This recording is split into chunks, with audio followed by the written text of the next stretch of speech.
Hello viewers, আসসালামু আলাইকুম। আজকের ভিডিওতে মাইক্রোসফট অফিস প্রোগ্রামের একটা জনপ্রিয় অ্যাপ্লিকেশন প্রোগ্রাম মাইক্রোসফট ওয়ার্ড নিয়ে আলোচনা করব। আমি পূর্বের ভিডিওতে মাইক্রোসফট ওয়ার্ডের সম্পূর্ণ কাজের উপরে একটা ভিডিও আপলোড করেছিলাম। নিশ্চয়ই সেটা অনেক বড় হওয়ার কারণে হয়তো বা অনেকের ধৈর্য থাকে না। তো আজকে আমি এই প্রোগ্রামের ভালো ধারণা নেওয়ার জন্য প্রত্যেকটা ট্যাবের উপরে আলাদা আলাদা ভিডিও দেওয়ার চেষ্টা করব। আর আজকের ভিডিওতে থাকছে ফাইল অ্যান্ড হোম ট্যাবের কাজ। তো প্রথমেই আমাদের মাইক্রোসফট ওয়ার্ড সম্পর্কে ধারণা নেওয়া দরকার। মাইক্রোসফট ওয়ার্ড হচ্ছে লেখালেখির কাজ করা। লেখালেখির কাজটা এই অ্যাপ্লিকেশন এই প্রোগ্রামের মাধ্যমেই করা হয়। মাইক্রোসফট ওয়ার্ডের হোম ট্যাবের প্রত্যেকটি কাজ সম্পর্কে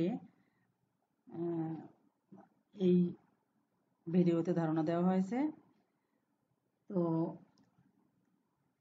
জানা যাক ওয়ার্ড প্রসেসিং কি। ওয়ার্ড শব্দের অর্থ হচ্ছে শব্দ এবং প্রসেসিং শব্দের অর্থ হচ্ছে প্রক্রিয়াকরণ। ওয়ার্ড প্রসেসিং শব্দের অর্থ হচ্ছে শব্দ প্রক্রিয়াকরণ।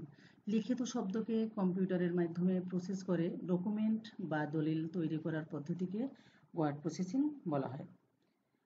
ইহা মাইক্রোসফট অফিসের একটা অংশ। মাইক্রোসফট ওয়ার্ডকে সংক্ষেপে এমএস ওয়ার্ড বলা হয়। আমরা সবাই এ সম্পর্কে ধারণা আছে। আর প্রত্যেকে মনে রাখবে, প্র্যাকটিস এর কোনো বিকল্প নেই।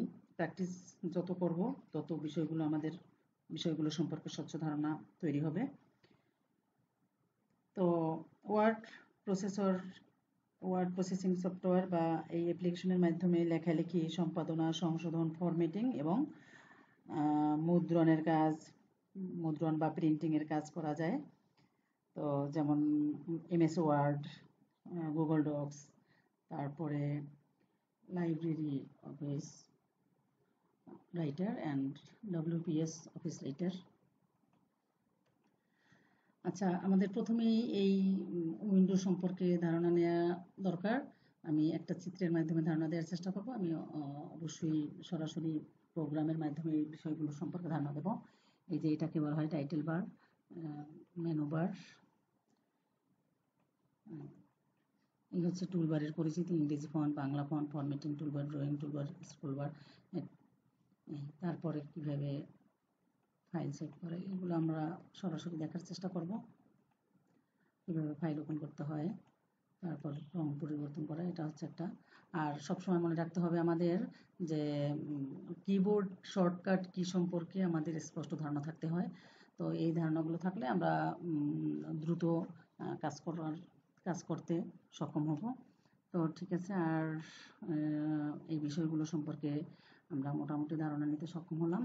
এবার আমরা একটা ওয়ার্ড প্রসেসিং প্রোগ্রাম ওপেন করে কিভাবে ফাইল এবং হোমের কাজ করা হয় এ সম্পর্কে ধারণা যাচ্ছি। তো আমরা এর আগে আমি ওয়ার্ড প্রসেসিং সফটওয়্যার ওপেন করার 3টে পদ্ধতি শিখিয়েছিলাম। একটা হচ্ছে এখান থেকে স্টার্ট বাটনে ক্লিক করে তারপর আমি এখান থেকে অল প্রোগ্রামস ক্লিক করব। অল প্রোগ্রামস থেকে মাইক্রোসফট ওয়ার্ড, এই যে মাইক্রোসফট অফিস, এখান থেকে মাইক্রোসফট ওয়ার্ড, এই যে ওয়ার্ড 2013 ওপেন করব। এখান থেকে ব্ল্যাঙ্ক ডকুমেন্ট ওপেন করে আমরা এটাকে ওপেন করতে পারি। এই ছিল একটা পদ্ধতি। আর একটা পদ্ধতি বলেছিলাম যে সার্চ বারে যদি আমরা ওয়ার্ড লিখে দেই, তাহলে সার্চ বারে লিখে দিলেই আমার প্রোগ্রাম ওপেন হয়। তো এই যে এখান থেকে আমরা লিখেও যে কোনো প্রোগ্রাম ওপেন করতে পারি। এখান থেকে ব্ল্যাঙ্ক অথবা যদি নির্দিষ্ট টেমপ্লেট নিতে চাই তাও নিতে পারি। এই হলো দ্বিতীয় পদ্ধতি। এবং তৃতীয় পদ্ধতি হচ্ছে আমরা রাইট বাটনে ক্লিক করে নিউ এ ক্লিক করব। ফোল্ডারে সরি এটা না, রাইট বাটনে ক্লিক করব, নিউতে ক্লিক করে মাইক্রোসফট ওয়ার্ড ডকুমেন্টে ক্লিক করব। এই যে এখান থেকে আমরা এটাকে ওপেন করব। তাহলে এটাকে রাইট বাটনে ক্লিক করে ওপেন ক্লিক করব অথবা ডাবল ক্লিক করলেও ওপেন হয়ে যাবে, আমি যেভাবেই করি। আচ্ছা, এই আমার একটা প্রোগ্রাম ওপেন হলো। আচ্ছা, এবার এবার আমাকে এখানে এই যে উইন্ডো পরিচিতি আমি যে একটা ছবির মাধ্যমে দেখিয়েছিলাম সেই উইন্ডোটা এই মাইক্রোসফট ওয়ার্ড উইন্ডোর পরিচিতি। তো আমাদের প্রথমে এই উইন্ডো সম্পর্কে ধারণা নিতে হয়, স্বচ্ছ ধারণা থাকতে হয়। এটা হচ্ছে কুইক অ্যাক্সেস টুলবার, এই হচ্ছে টাইটেল বার, এই যে title bar, new Microsoft Word document, অর্থাৎ আমরা নতুন একটা ডকুমেন্টে আছি ওয়ার্ড ফাইলে, সেটা টাইটেল শো করতেছে। আচ্ছা, তারপর এগুলো হচ্ছে রিবন, এগুলো হচ্ছে রিবন। এই প্রত্যেকটা file, home, insert, design, page layout, reference, mailing, review, view, এগুলো হচ্ছে রিবন। তো আমরা ফাইল এবং হোম, এই দুটো ফাইল হোম ট্যাবের কাজ দেখাবো। তো আর মোটামুটি প্রত্যেকটা বিষয় সম্পর্কে আমি সম্পূর্ণ ভিডিও আপলোড করেছি, সেইখান থেকে মোটামুটি ধারণা নিতে সক্ষম হয়েছি। তো এবারে আমি যাচ্ছি, আর এই যে ডান পাশে আছে ক্লোজ, এখানে ক্লিক করলে কিন্তু আমার এটা ক্লোজ হয়ে যায়। এখান থেকে ম্যাক্সিমাইজ করলে এটা ম্যাক্সিমাইজ করলে এবং মিনিমাইজ করলে আমরা ছোট এবং বড় হয়ে যায়, আর এটাকে সম্পূর্ণ আমি মিনিমাইজ করে রাখতে পারি। এই হচ্ছে আমার কাজ। তো এবার আমরা শুরুতেই ফাইল এর কিছু কাজ করব। তাহলে আমাকে প্রথমেই ফাইলের কাজ বলতে যে নিউ এর কাজ, আচ্ছা, ইনফোর কিছু কাজ আছে। ইনফোতে যে প্রোটেক্ট ডকুমেন্ট, আমরা যদি কোনো ডকুমেন্টকে মানে নিরাপদ রাখতে চাই, সেক্ষেত্রে আমরা পাসওয়ার্ড দিয়ে রাখি। এভাবে আমরা এই প্রোটেক্ট ডকুমেন্ট এখানে ক্লিক করলে আমরা এই পাসওয়ার্ড দিয়ে রাখতে পারি। তো যদি প্রয়োজন হয় সেক্ষেত্রে আমরা পাসওয়ার্ড দিয়ে নেব। তো এই বিষয়ে আমি অত স্পষ্ট ধারণা দিলাম না। এবার আসা যাক নিউ হচ্ছে নিউতে ক্লিক করার পরে নতুন, অর্থাৎ আমরা লেখালেখি করতে করতে যদি আমাদের পুরো পাতা শেষ হয়ে যায়, সেক্ষেত্রে আমাদের অবশ্যই একটা নতুন পাতা নিয়ে আনতে হয়। এই যে বিভিন্ন টেমপ্লেট আকারেও কিন্তু অনেক দেওয়া আছে, আমরা কিন্তু এগুলো একটা একটা নিয়ে কাজ করতে পারি। তো সাধারণত ব্ল্যাঙ্ক নিয়ে আমরা কাজ করে থাকি। তো ব্ল্যাঙ্ক, এটাকে ক্লিক করব, এটাকে ক্লিক করে এখন আমরা কাজ করব। এই যে টাইটেল বারে কিন্তু শো করতেছে আমরা ডকুমেন্ট 3-তে আছি। আমরা পর্যায়ক্রমে দুটো আরও পিছনে ডকুমেন্ট ওপেন করেছিলাম। এবার ফাইলের কাজ, নিউ এর কাজ দেখলাম। এবার ওপেনের কাজ হচ্ছে যদি আমার কোনো ডকুমেন্টকৃত ফাইল ওপেন করতে হয়, সেক্ষেত্রে আমরা এখান থেকে সিলেক্ট করে সেটাকে এন্টার দিয়েও অথবা ওপেনে ক্লিক করলেই ওপেন হয়ে যায়। এই হচ্ছে পূর্বে সংরক্ষিত ফাইলকে খোলার জন্য আমরা ওপেন করতে পারি। এই হচ্ছে ওপেনের কাজ। তারপরে সেভ, আমরা এই লেখাটাকে যদি সেভ করতে চাই, এখানে আমি টিউটোরিয়াল দেই, এই ফাইলটাকে সেভ করলাম, এই যে সেভ হয়ে গেল। এটা সেভ হবে। আবার এই যে আমার এই ফাইলটা টিউটোরিয়াল নামে সেভ হয়ে গেল, সে এখন ফাইল হয়ে গেল। ফাইল এবং ডকুমেন্টের পার্থক্য হচ্ছে যে কোনো ডকুমেন্ট যতক্ষণ পর্যন্ত আমরা সেভ না করি ততক্ষণ পর্যন্ত সেই ডকুমেন্ট থাকে। কোনো ডকুমেন্টকে নির্দিষ্ট কোনো নামে সেভ করার পর সে ফাইল হয়ে যায়। তো এই হচ্ছে ফাইলের কাজ। তারপরে সেভ দেখলাম। এবার সেভ অ্যাজ, আমি এই ফাইলটাকেই যদি চাই যে আমি নির্দিষ্ট কোনো ফোল্ডারে স্থানান্তর করব, এই টিউটোরিয়াল, এখানে আমি টিউটোরিয়াল অন দিলাম, বা এখানে আমি যে কোনো একটা ফোল্ডারে নিয়ে যাব। তার মানে আমি এখান থেকে একটা ফোল্ডারে নিয়ে যেতে চাই, সেখানে ফোল্ডারটাকে সিলেক্ট করব। এই যে নিউ ফোল্ডার, নতুন একটা ফোল্ডার তৈরি করে রেখেছি কিন্তু নাম লিখিনি। তাহলে এই নিউ ফোল্ডার নামে এখানে ওপেন করব। অর্থাৎ ফোল্ডারটাকে যদি আমি ওপেন না করি তাহলে আমার ফাইল সংরক্ষিত হবে না।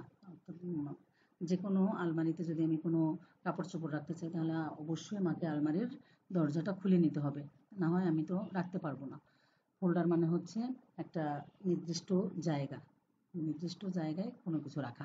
তো আমি এই ফাইলটা টিউটোরিয়াল অন নামে এই ফাইলটা আমি ওই নিউ ফোল্ডারের মধ্যে রাখতে চাই। ওকে, এই হচ্ছে এবার আমার এই ফাইলটা আমার সেভ হয়ে গেল সেখানে। এই যে এবার আমি টিউটোরিয়াল অন, প্রথম ফাইলটা সেভ করেছিলাম আমি টিউটোরিয়াল নামে, তারপর টিউটোরিয়াল অন নামে নিউ ফোল্ডারের মধ্যে আমি এটা খুঁজে পাবো। এই ছিল আমার ফাইলের কাজ।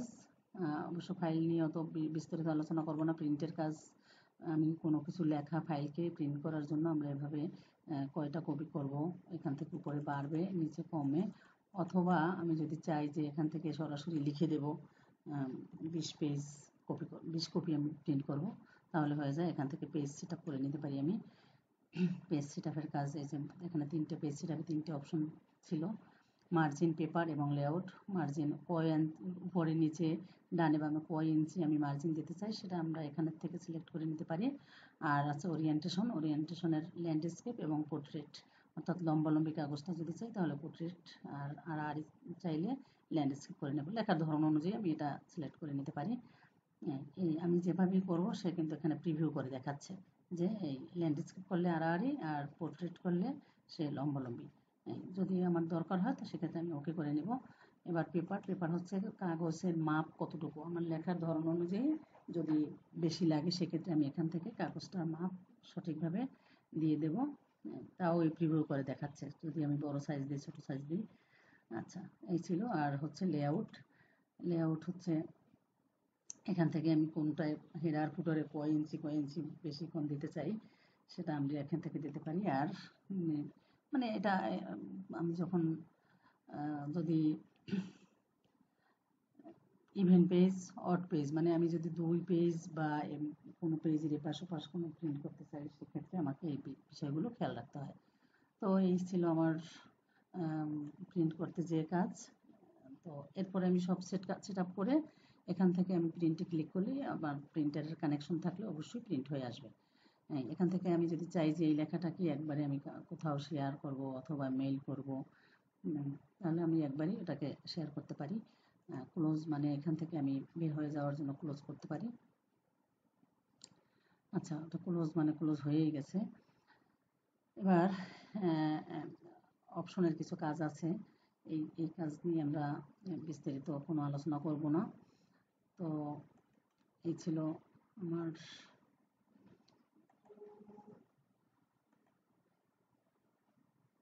কোথায় ছিল আমার নিউ ফোল্ডার, এই যে টিউটোরিয়াল অন নামে আমি এই ফোল্ডারটাকে ওপেন করলাম।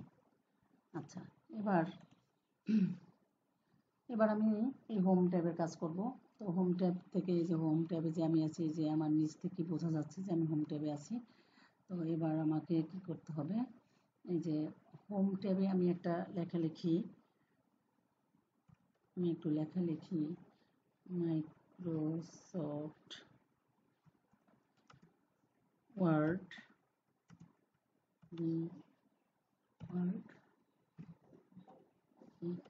বাংলা টিউটোরিয়াল, এই যে আমি এই লেখাটাকে লিখে নিলাম। এবার এই লেখাটাকে আমি এই যে হোমের এই যে group, clipboard, font, paragraph, style, editing, এই গ্রুপের কাজগুলো আমি এখন দেখাবো। তো আজকের ভিডিওটা মোটামুটি লং হবে, এরপর থেকে আমরা আলাদা আলাদা যে এক একটা ট্যাবের কাজ দেখাবো, অত লং হবে না। প্রথমে হচ্ছে এটাকে আমাকে সিলেক্ট করে নিতে হবে। সিলেক্ট করার ধরনটা কি, আমি যদি এরকম কার্সরকে ক্লিক করি তাহলেও আমার সিলেক্ট হয়ে যাবে, অথবা কন্ট্রোল এ। আমি পূর্বেই বলেছি আমাকে কিবোর্ড শর্টকাট কি সম্পর্কে স্পষ্ট ধারণা থাকতে হয়। তারপরে এটাকে অথবা আমি এখান থেকে কার্সর রেখে ক্লিক ড্র্যাগ করে নিয়ে যেতে পারি, অথবা এরকম রেখে যদি আমি শিফট দিয়ে অ্যারো কিতে ক্লিক করে করে এরকম নিয়ে আসি তাহলেও সিলেক্ট হয়ে যায়। এটা যখন কাজ করা হয় তখন ধরন অনুযায়ী সিলেক্ট করা যায়, অথবা এরকমের সিলেক্ট করার পর বড় করার ক্ষেত্রে আমি যদি এটাকে আনতে বলি, সিলেক্ট করে এখান থেকে যদি কন্ট্রোল এই যে থার্ড ব্র্যাকেট এবং second bracket, closing third bracket second bracket, এটাকে যদি আমি ক্লিক করি তাহলেও কিন্তু আমার এরকম হয়ে যায়। তো আমি আপাতত বড় করে দেখাচ্ছি না, ধারাবাহিকভাবে আমি কাজটা দেখাবো। ওকে, এবার আমাকে কি করতে হবে, এটাকে কাট করব। এই যে কাট করলাম, তার মানে আমার এখানে লেখা আর থাকলো না, কিন্তু কাট করলেও কিন্তু আমার লেখা মুছে যায় না, আমার থেকে যায়। তো এই কার্ডটাকে আমি যদি চাচ্ছি নিচে এখানে আমি পেস্ট করব, তাহলে যে রাইট বাটনে ক্লিক করি, পেস্টে ক্লিক করি, অথবা এখানে পেস্ট নামে অপশন আছে, এখানে ক্লিক করি, তাহলে পেস্ট হয়ে যায়। এই ছিল আমার কার্ড। এবার কপি করব, কপিতে ক্লিক করব। কপি মানে হচ্ছে ওখানেও থাকবে, আমি আবার আরেক জায়গায় যদি চাই সেক্ষেত্রেও কপি হয়ে যাবে। এই যে পেস্ট করে দিলাম, আবার দিই, পেস্ট হয়ে যাবে। এই ছিল আমার ক্লিপবোর্ড কাট কপি পেস্টের কাজ। এবার ফন্ট গ্রুপে যাব। ফন্ট গ্রুপে এই লেখাগুলোকে আমি চাচ্ছি, লেখাগুলোকে আমি ডিজাইন চেঞ্জ করব। তো সেক্ষেত্রে আমাকে এখান থেকে যে কোনো ডিজাইন দেই। আমার লেখা কিন্তু সে নেয়নি, কারণ আমি সিলেক্ট করিনি।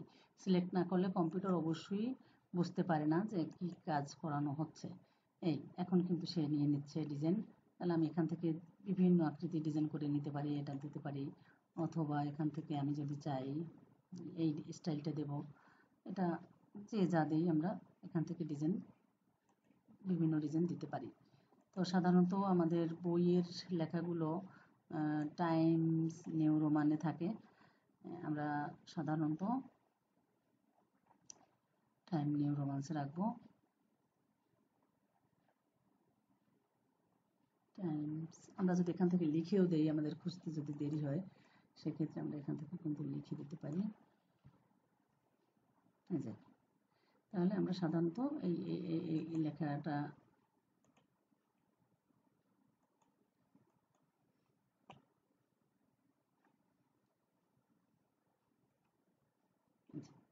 তো আমরা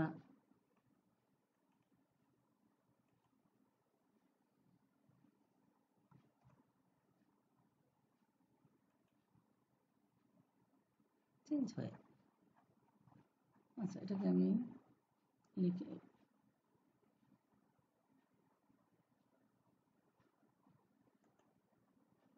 টাইম নিউ রোমান্স রাখলাম।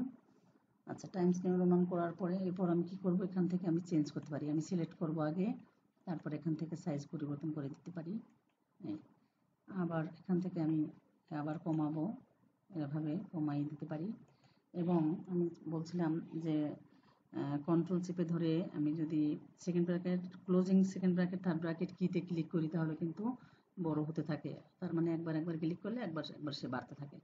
আবার যদি ওপেনিং সেকেন্ড ব্র্যাকেট, থার্ড ব্র্যাকেটে দেই, তাহলে কিন্তু সে কমতে থাকে। কিবোর্ডের আমরা সবসময় কিবোর্ডের শর্টকাট কি সম্পর্কে ধারণা রাখবো।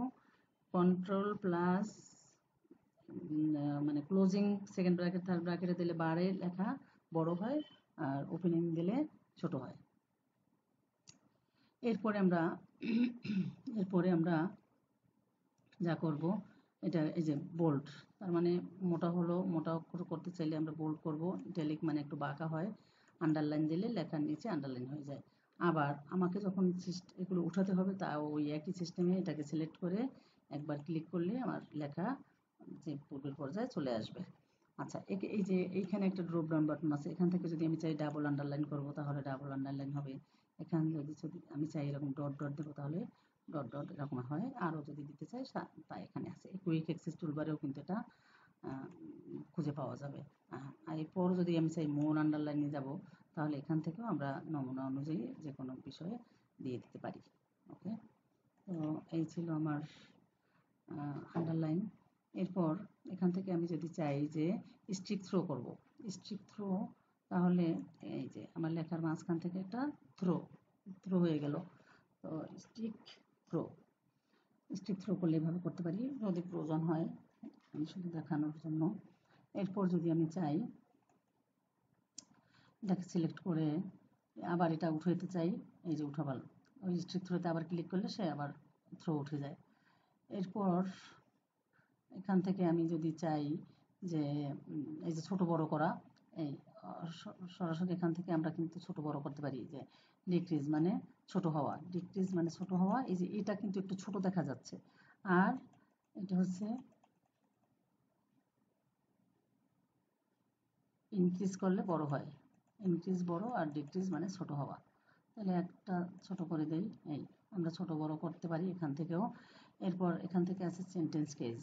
আমি যদি সেন্টেন্স কেস সাধারণত প্রথম অক্ষরটা ক্যাপিটাল লেটার, এছাড়া সেন্টেন্সের সকল বিষয় সকল ওয়ার্ডগুলোরই স্মল লেটার।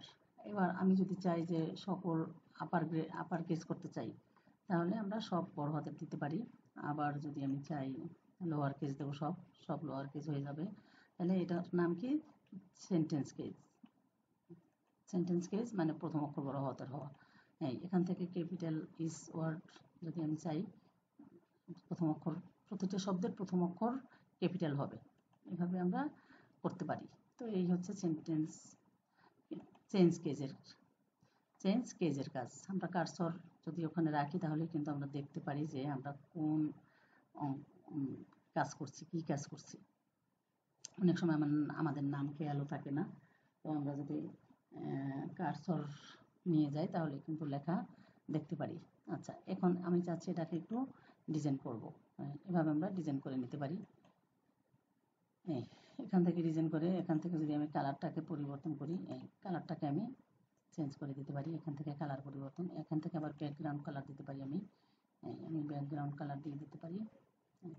তাহলে আমি দেওয়ার ক্ষেত্রে এরকমের, আবার উঠাবো ঠিক একই সিস্টেমে আমি নো কালার দিয়ে দেবো। ওকে, তাহলে আবার কি সিলেক্ট করব, তাহলে আমার কালার উঠে যাবে। এই ছিল। এবার আরেকটা কাজ আছে, এই যে সুপারস্ক্রিপ্ট এবং সাবস্ক্রিপ্ট। তার মানে আমরা সূত্র লেখার ক্ষেত্রে যেমন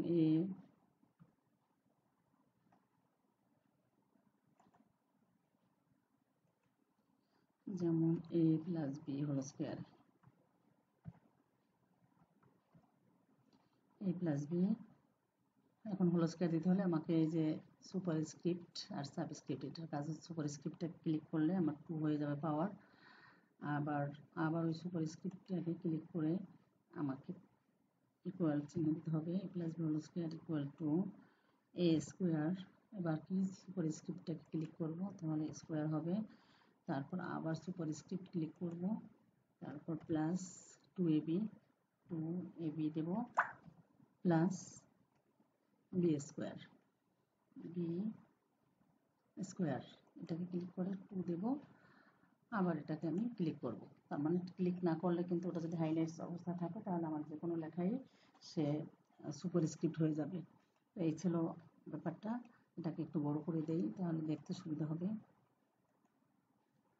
আচ্ছা, এবার আর একটা নিয়ম দেখাচ্ছি। আমরা এই যে এটা কিন্তু হাইলাইটস হয়ে আছে। এবার যদি আমি দেই a minus B whole square, তার মানে আমি 2 দিলাম, equal a square plus 2ab plus B square. তাহলে আমি এটাকে যদি সিলেক্ট করে এই সুপারস্ক্রিপ্টে ক্লিক করি, তাহলে উঠে যাবে। এখানে ক্লিক করে সুপারস্ক্রিপ্ট দেই, তাহলে উঠে যাবে। আবার এটাকে ক্লিক করে সুপারস্ক্রিপ্ট দিই, তাহলে উঠে যাবে। তো আমরা যেভাবে সহজ মনে করি সেভাবেই এটা করে নেব। এই ছিল আমার ফন্ট গ্রুপের কাজ। তাহলে আমরা ফন্ট গ্রুপের প্রত্যেকটা কাজ সম্পর্কে মোটামুটি ধারণা নিতে সক্ষম হলাম। নিশ্চয়ই পূর্বের ক্লাস থেকে যারা বুঝতে সক্ষম হয়নি, মূলত আজকের ভিডিওটা তাদের জন্য অবশ্যই ভালোভাবে বুঝতে সক্ষম হবে নিশ্চয়ই। এবার আমরা ফন্ট গ্রুপের কাজ সম্পর্কে ধারণা দিয়েছি। এবার আসা যাক আমরা প্যারাগ্রাফ গ্রুপের কাজ করব। তো আমি প্যারাগ্রাফ গ্রুপের কাজ করতে যে আমি কতগুলো নাম লিখব, যেমন মিনা, রাজু, তারপর রহিম, নিলয়, আরিফ,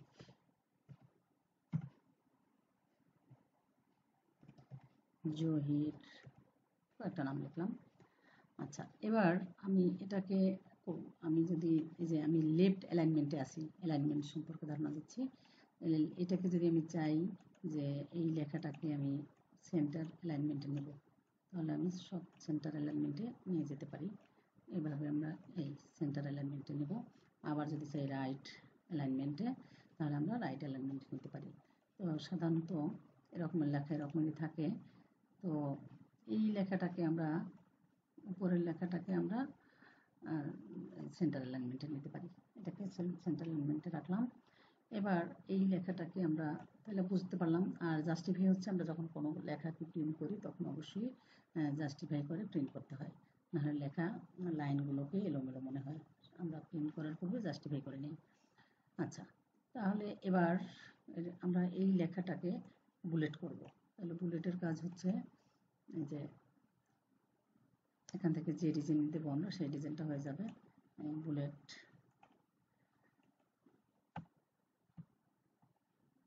বুলেট আমি যদি চাই তাহলে এখান থেকে আরও এই ডিজাইনটা দেবো না, আর একটা বুলেট দেবো, তাহলে আমরা এরকম একটা বুলেট দিতে পারি। আবার যদি চাই এখান থেকে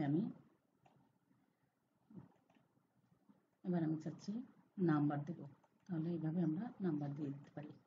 নাম্বারের বিভিন্ন ডিজাইন আছে, এভাবে আমরা দিতে পারি। এই হচ্ছে আমার বুলেট অ্যান্ড নাম্বারিংয়ের কাজ, অর্থাৎ প্যারাগ্রাফ গ্রুপের বুলেট নাম্বার। এখান থেকে আবার কিছু শাখা ভিত্তিক আছে, যেমন কিছু কিছু প্রশ্ন করতে হয় আমাদের এরকম শাখা ভিত্তিক, সেক্ষেত্রে এগুলো দরকার হয় আমাদের। এরপর আসা যাক ডিক্রিজ ইনডেন্ট আর ইনক্রিজ ইনডেন্ট। আমরা এখান থেকে ডিক্রিজ অ্যান্ড ইনক্রিজ শিখেছিলাম। তো এখান থেকে আমরা লাইন স্পেসিংটা শিখবো। এবার লাইন স্পেসিং, এই যে আমরা যদি লাইনটির ফাঁকা চাই বেশি, সেক্ষেত্রে আমরা 2 পয়েন্ট করে নিতে পারি, অথবা অত ফাঁকা ভালো লাগে না, সেক্ষেত্রে আমরা 1.5 করে নিতে পারি। এখানে লাইন স্পেসিং করতে পারি। আচ্ছা, এরপর আমি চাচ্ছি যে এখান থেকে এই লেখাটার থিম কালার চেঞ্জ করব। তো আমরা এভাবে থিম কালার চেঞ্জ করে নিতে পারি, এভাবে আমরা করে নিতে পারি। এরপর চাচ্ছি যে এই লেখাটাকে আমি ধারাবাহিকভাবে করব, তাহলে এখান থেকে আমরা শর্টে ক্লিক করব। শর্টে ক্লিক করে এখানে অ্যাসেন্ডিং ডিসেন্ডিং রাজু রহিম নিলয়, এই যে আরিফ শেষে আছে, ডিসেন্ডিং করেছি যার কারণে আরিফ এই জাতি এই লেখাটা সবার শেষে। আবার চাচ্ছি এটাকে আমি শর্টে যে অ্যাসেন্ডিং করে নেব। এবার সে আরিফ নামটা প্রথম, শেষে হচ্ছে রাজু, তার মানে অক্ষরগুলোকে আমাকে ধারাবাহিকভাবে সাজিয়ে দিয়েছে। এবার চাচ্ছি আমি এটাকে এই যে অল বর্ডার দিতে চাচ্ছি। এটা কিন্তু এই যে অল বর্ডার হয়ে গেল। এভাবে আমরা বর্ডার দিয়ে নিতে পারি।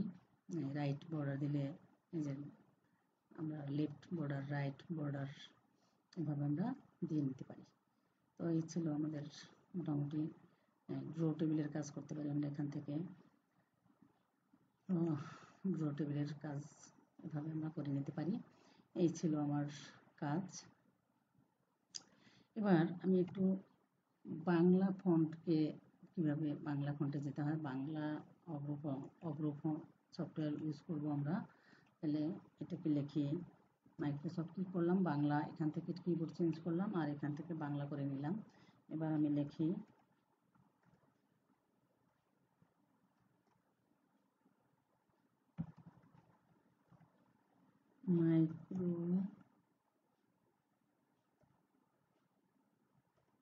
দেখি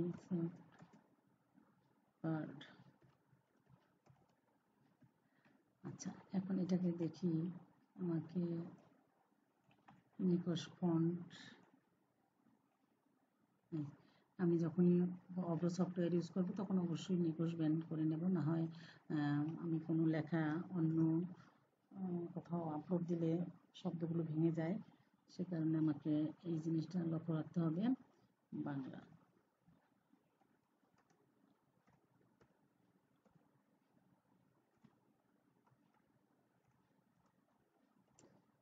এভাবে আমরা বাংলা লিখে নিতে পারি যে কোনো বিষয়। তাহলে এটাকে আমরা একটু কালার পরিবর্তন করি, কালার পরিবর্তন করতে পারি। লেখাটাকে একটু বড় করে নেই, এভাবে আমরা বড় করে নিতে পারি, লেখাটাকে আমরা বড় করে নিতে পারি। তারপরে এবার আমরা চাচ্ছি যে স্টাইলটাকে পরিবর্তন করব। এখান থেকে আমরা যে কোনো স্টাইল করে নিতে পারি। এখানে স্টাইলের বিভিন্ন ফরম্যাট, যে ডিজাইনটা দেবো আমরা সেই ডিজাইন সে শো করবে। এবার আমরা যে কোনো ডিজাইনটাকে আমরা সেট করে নিয়ে এভাবে ডিজাইন করে দিতে পারি। আচ্ছা, এটাকে আমরা দিই। হ্যাঁ, এখান থেকে আরও বিভিন্ন স্টাইল আমরা করে নিতে পারি। এই এই হচ্ছে আমার স্টাইল গ্রুপের কাজ। আর এখান থেকে এডিটিংয়ের কিছু কাজ আছে, যেমন ফাইন্ড রিপ্লেস। এখান থেকে যদি আমি ফাইন্ডে ক্লিক করি, তাহলে আমি এই লেখাটাকে একটু বড় করে নেই, বড় করলাম। এটাকে একটু কপি করে নেই, কপি। এটাকে আর একটু পেস্ট করে কিছু কিছু কাজ দেখানোর ক্ষেত্রে আমাকে সুবিধা হবে। আচ্ছা, এবার আমি চাচ্ছি এখান থেকে ফাইন্ড করবো কিছু শব্দ, তাহলে ফাইন্ডে ক্লিক করলাম।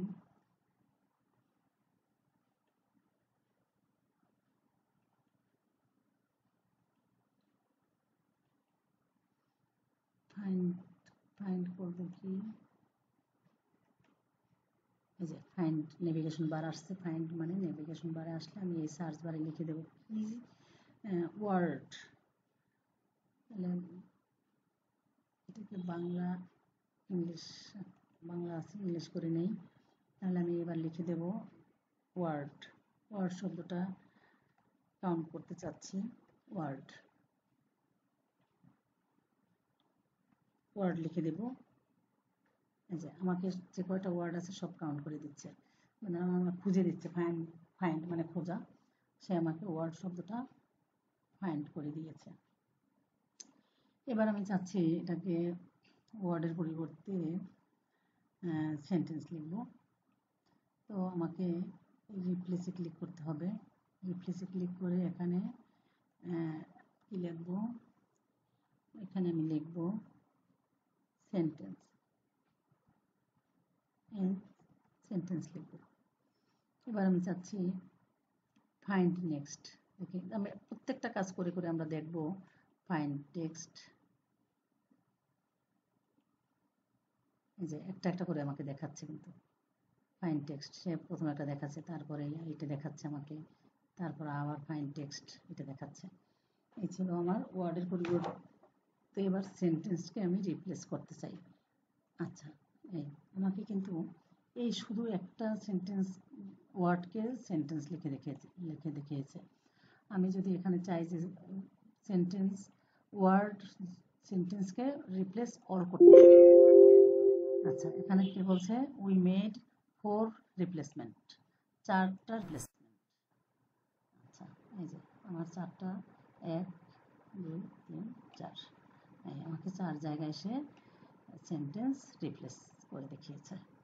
তাহলে আমরা মোটামুটি বুঝতে সক্ষম হয়েছি ফাইন্ডের কাজ এবং রিপ্লেসের কাজ। আমি চাচ্ছি যেমন আমরা যদি অনেক সময় কম্পিউটার প্যারাগ্রাফ লিখি, সেক্ষেত্রে অনেক সময় কম্পিউটারের পরিবর্তে মোবাইল শব্দটা লিখতে হয়। তো আমরা যদি এই ফাইন্ড হোয়াট মানে কার জায়গায় কি রিপ্লেস করতে চাই, যেমন কম্পিউটার, এখানে আমি চাচ্ছি মোবাইল ফোন রিপ্লেস করব। সেক্ষেত্রে রিপ্লেস অল দিলে সকল জায়গা সে একবারে রিপ্লেস করে দেবে। আর যদি আমি একটা একটা চাই রিপ্লেস করবো, ফাইন্ড নেক্সট, সে আমাকে একটা একটা করে দেখাবে। এই ছিল আমার এডিটিং এর কাজ। তো এই বিষয়টা আমরা মোটামুটি ধারণা নিতে সক্ষম হয়েছি। তো এই ছিল আমার ফাইল এবং হোম ট্যাবের কাজ। আশা করি প্রত্যেকে বুঝতে সক্ষম হয়েছে। আর যদি এখনও বুঝতে কারো সমস্যা থেকে থাকে, অবশ্যই প্লে লিস্ট থেকে ভিডিও পজ করে করে দেখে অবশ্যই ভালোভাবে বোঝার চেষ্টা করবে। আমি শুরুতেই বলেছিলাম যে প্র্যাকটিসের কোনো বিকল্প নেই, আমাদের মনে রাখতে হবে প্র্যাকটিসের কোনো বিকল্প নেই। সেক্ষেত্রে অবশ্যই বারবার প্র্যাকটিস করবে। তো আগামী ভিডিওতে ইনসার্ট ট্যাবের কাজ দেখাবো। তো আমি আশা করব সে পর্যন্ত সবাই ভালো থাকবে, সুস্থ থাকবে এবং ভিডিও আপলোড দেওয়ার সাথে সাথে আমার ভিডিওটা দেখবে। তো আমার ভিডিও দেখার জন্য সকলকে ধন্যবাদ। আল্লাহ হাফেজ।